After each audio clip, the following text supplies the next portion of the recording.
Ok, donc si vous êtes chanteur, il y a deux possibilités. Soit vous chantez sur un micro HF, soit donc un micro HF c'est un micro sans fil, soit vous chantez sur un micro filaire. En général, c'est le sonorisateur qui va vous dire ça. Ou globalement, le leader de louange a un micro sans fil.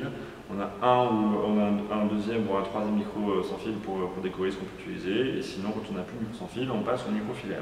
Dans tous les cas, ça se passe derrière.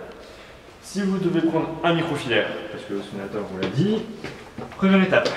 Donc là, vous avez deux types de câbles derrière, globalement. Vous avez les câbles un peu avec des prises pointues comme ça, qu'on appelle des jacks, ça c'est pour les instruments, donc c'est pas ça qui vous intéresse.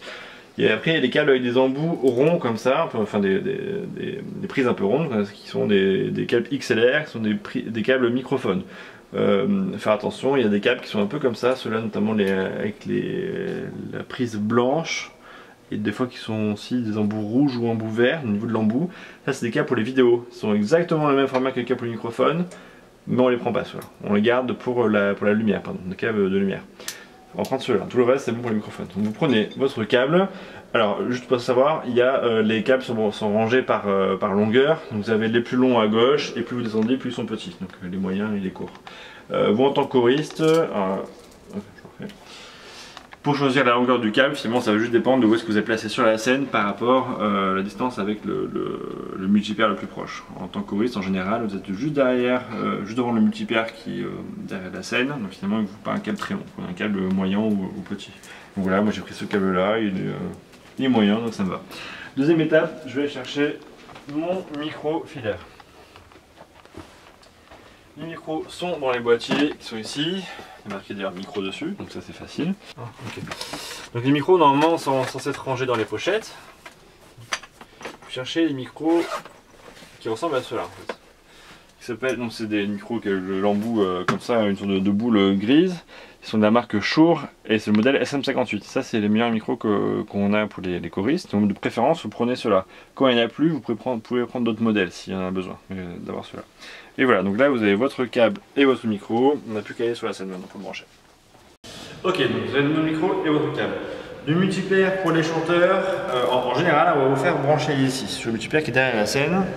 En théorie, vous pouvez le brancher sur n'importe quelle piste, mais en général, les pistes consacrées pour les chanteurs sont la piste 2, c'est pour le micro du leader, qui est le micro HF. Piste 3 et 4 sont pour les deux autres HF. Et il vous reste en filaire les pistes 5, 6, 7 et 8. A noter que la 8, on l'utilise vraiment qu'en dernier recours, parce que des fois, elle ne marche pas très bien, donc on essaie de l'éviter. Voilà. Du coup, vous prenez votre câble, vous le détachez s'il y a attache dessus. Sur le câble, vous allez voir, il y a deux côtés. Les deux côtés ne sont pas symétriques. Il y a une prise femelle, donc avec des trous, et une prise mâle avec du coup des pointes. Quoi. Il faut prendre la partie mâle et vous le branchez sur la prise qui est femelle. Donc par exemple, si la piste, finalement, c'est votre sonorisateur en général qui va vous dire branche-toi sur la piste 5 ou la piste 7. On imagine que moi je dois me brancher sur la piste 7. Donc je prends ma prise mâle et je branche sur la piste 7. Ensuite, par souci d'esthétique, on a mis des planches devant pour cacher un peu les câblages pour les gens qui sont dans la salle. Donc vous mettez bien votre fil derrière et vous avez des petites trappes en dessous où vous pouvez passer les câbles. C'est un peu plus joli. Donc vous passez en dessous comme ça, votre câble, vous le tirez et normalement on voit pas trop le fil qui est derrière, on voit juste le fil dont vous avez besoin. Et ensuite vous branchez votre micro sur votre câble. Et voilà. Maintenant, si vous êtes prêt déjà et que vous devez attendre parce que vous êtes un peu en avance, vous pouvez poser votre micro. Alors soit vous posez votre micro sur un pied si vous avez un pied, sinon vous pouvez le poser dans le pire des cas par terre. Dans tous les cas, si vous devez le poser à un moment donné, que ce soit par terre ou sur un pupitre, c'est encore mieux d'ailleurs, vous devez toujours faire attention à le poser jamais face à une enceinte. En général, c'est l'enceinte de retour qui pose problème, c'est que ça peut provoquer du larcène. Si vous devez poser votre micro par terre ou sur un pupitre, tournez toujours le micro à l'opposé de l'enceinte pour ne pas provoquer de l'accès. Alors maintenant si vous devez utiliser un micro sans fil ou un micro HF, c'est toujours pareil ici derrière. Cette fois-ci, on n'a pas besoin de fil, forcément on pose le câble, c'est un micro sans fil. Les micros HF. On a aujourd'hui 3 micros HF, en tout cas on a deux types. On a le principal qui est celui-là, qui est le Shure, qui a la même marque que les micros filaires, qui a un bêta 58, donc il y a même au-dessus micro un peu plus haut de gamme, donc il est vraiment très bien. Ce micro-là, micro sans fil, du coup, ils sont associés à des récepteurs qui sont placés au-dessus. Donc là, vous regardez, c'est marqué dessus d'ailleurs, il est associé au GLXD. Le GLXD, en fait, il est ici au-dessus. Donc ça, c'est le récepteur de ce micro sans fil. Voilà. Donc vous voyez derrière il est allumé, celui-là il est tout allumé d'ailleurs. Autant celui-là il est branché sur la multiprise du Snake, donc tant que vous n'avez pas branché la multiprise, celui-là ne s'allume pas. Autant celui du Shure il est toujours allumé, pourquoi? Parce qu'en fait dedans vous avez la recharge de la batterie du micro, qu'on laisse la semaine ici pour recharger. Donc quand vous avez pris votre micro, première étape, vous prenez la batterie qui est dans le récepteur, vous la mettez dans le micro, donc vous dévissez le micro ici. Voilà, vous mettez la batterie comme ceci, il y a une partie avec la prise quoi, on va dire quoi, le contact quoi, et vous mettez ça vers le haut. La partie arrondie, en fait une partie arrondie sur la batterie, une partie plate, la partie plate elle va au fond, la partie arrondie va vers le haut. Vous mettez dedans, vous revissez. Et là vous avez le bouton power ici, vous l'allumez, vous voyez qu'il passe au vert. Et normalement même quand vous parlez, vous voyez déjà quelque chose apparaître sur le récepteur. Je vois déjà des petites barres qui s'affichent sur le récepteur. Bon, vous ne le mettez pas à la caméra, mais vous le verrez. Donc voilà, donc pour le Shure, c'est tout ce qu'il y a à faire. Comparé aux autres micros où il y a un interrupteur et un bouton pour muter, démuter, celui-là c'est pas le cas. Celui-là il y a juste un interrupteur. Donc en fait quand vous chantez, vous l'allumez.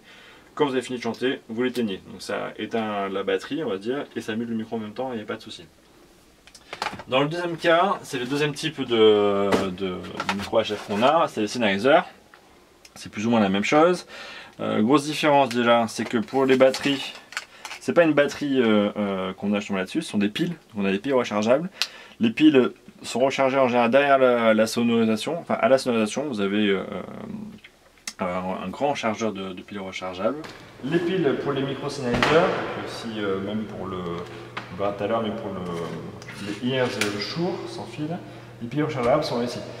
Donc là, vous voyez que sur le chargeur, il y a un petit écran LED où on voit le niveau de batterie de chacune des piles.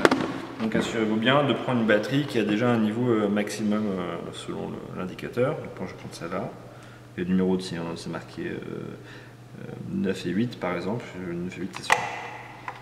Donc je prends ma paire de piles. Et pour le micro du coup Sennheiser, je dévisse ici. J'ouvre le petit clapet. Je mets mes piles, alors il y a indiqué dessus le sens, regardez bien le sens avant de mettre vos piles. Mais en tout cas, c'est la partie moins à l'intérieur d'abord, et la partie plus qui est la petite pointe, comme ça, que vous mettez vers le bas. Donc vous mettez la première pile, c'est dedans, vous mettez la deuxième dans le même sens, vous appuyez, ça se clip, vous fermez le clapet, c'est des fois un peu galère, il se met pas très bien, mais c'est pas très grave, vous mettez, vous positionnez un peu comme ça. Et après vous remettez le bas du microphone et vous le vissez. Voilà. Ensuite du coup là, contrairement au micro sans fil Shure, vous avez pour le coup donc deux boutons. Un bouton d'abord pour l'alimentation du micro qui va permettre d'allumer les piles. Vous appuyez là-dessus, vous voyez que c'est allumé ici et vous voyez que le petit écran ici s'allume, un petit écran à LED. Vous allez pouvoir retrouver notamment la fréquence qui est utilisée. Ça c'est important dans la résolution de problèmes. Si votre micro HF ne marche pas, une des pistes possibles c'est que la fréquence entre le micro et le récepteur ne soit pas la même. Donc le sonorisateur peut-être vous demandera d'être sur quelle fréquence. Donc là je vois c'est marqué 823 150. Donc voilà, vous donnez cette information là, ça peut l'aider pour voir s'il y a la même fréquence sur le récepteur. Ok, donc on a allumé le micro et maintenant il y a un deuxième bouton qui permet de muter, démuter le micro, c'est-à-dire le couper ou le laisser ouvert.